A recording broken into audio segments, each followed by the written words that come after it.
What's up guys, today we're going to be looking at everything that doesn't make sense in Danganronpa.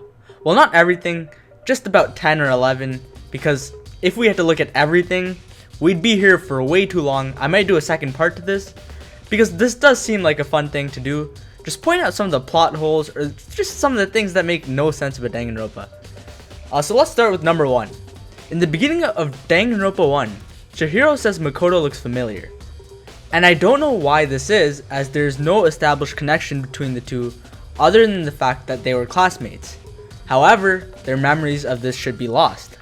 The only explanation I can think of is that Chihiro just had a sliver of memory left from their school days, just as Hifumi did as he was about to die in Chapter 3.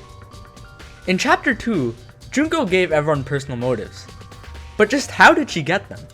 Like, how would she know Naegi wet the bed till 5th grade? That just makes no sense.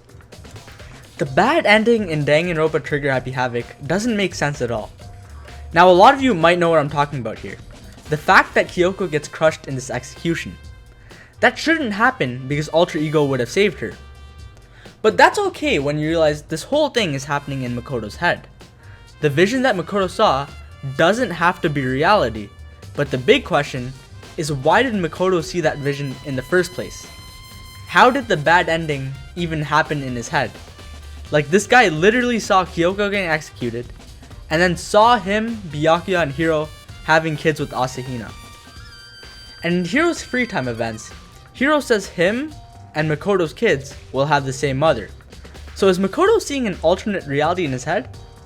And if he is, how? Just how? And also, Kyoko getting crushed doesn't make sense if that is the case, because again, Alter Ego would have been there to save her. In Chapter 3, Alter Ego is just mentioned out of nowhere in the 3rd class trial. Now, some of you may be asking why this is a problem. Well, the students were supposed to hide Alter Ego's identity from Monokuma, but they just blatantly mention Alter Ego's name in this class trial. Now, obviously, Monokuma knew Alter Ego was in the bath for a while now, but still it makes no sense that none of the students freak out after Makoto just mentions Alter Ego in front of Monokuma. And actually, I'm pretty sure I remember one more instance where Kyoko mentions Alter Ego out in the open, but I can't quite remember when this happened. But I do feel like it was Chapter 3, so if that's the case, that does not fit the Ultimate Detective at all. Speaking of Ultimate Detective, let's talk about Shuichi Sahara. At one point, many memories come back to Shuichi because of the flashback light. He learns that the reason why the 16 Ultimates were chosen for the Gopher project was because they were the only ones immune to the virus that wiped out all of humanity. Now, Shuichi comments on quite a few inconsistencies late in the game about the students' memories, but for some reason, he never mentions the astronomical odds of 16 Ultimates being immune to the virus. Now, we know Kaito ended up not being immune to the virus, because, well, you know. But okay, let's say 15 Ultimates were immune to the virus. Now, an Ultimate is rare. They are the best at what they do. So I'd say the chance of someone being an Ultimate is about 0.000001%, or something like that. Now, how do you have 15 rare people be immune to the virus? You're telling me no normal person was immune to the virus, and everyone who was just happened to be an Ultimate? The fact that Shuichi just never thought about how that is statistically almost impossible is just strange to me.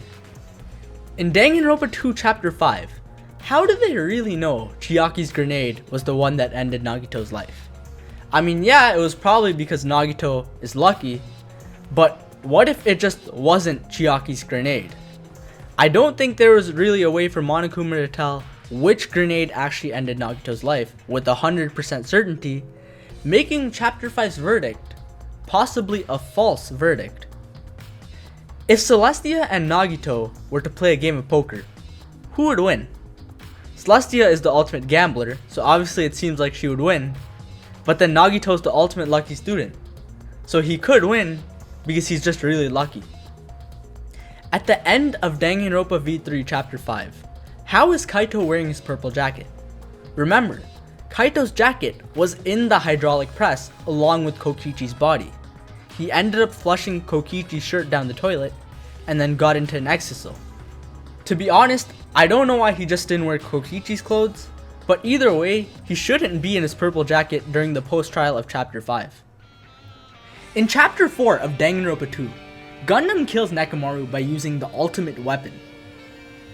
We learn that the ultimate weapon is just the structure of the funhouse. However, Gundam doesn't directly kill Nekomaru here.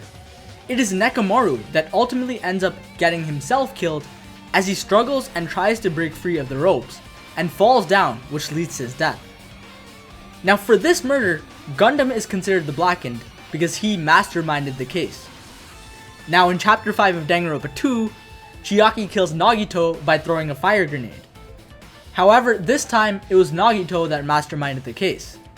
He made Chiaki kill him, just as Gundam made Nekomaru kill himself. But for some reason, in this case, Chiaki ends up being the Blackened when she's the pawn and not the mastermind. Now I know some people say the murderer is whoever uses the murder weapon. Chiaki is the Blackened because she was the one who used the fire grenade, and Gundam is the Blackened because he was the one who used the ultimate weapon. But the ultimate weapon isn't really the murder weapon. Nekomaru dies by falling. The funhouse's structure isn't what initiated the fall. The force Nekomaru produced during his struggle is what caused him to fall. Therefore, Nekomaru's murder weapon is technically himself, and because of that, I feel like these two cases contradict each other. When Junko, or Mukuro, gets stabbed by spears, she's bleeding pink like crazy. Now, you'd expect Toko to have passed out, because she says she'll pass out when she sees blood. But for some reason, she's totally okay in the scene.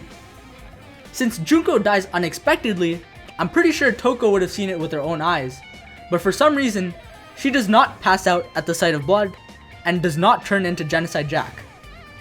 Now that's going to be it for today. I might make a part 2 of this, because I feel like there are a lot more contradictions that I can think of, but if there are some that you guys disagree with in this video, let me know, because I could be wrong about things like these. But there are some contradictions here that just don't make sense, but it does make sense when you realize It's fiction! Doesn't exist in the real world!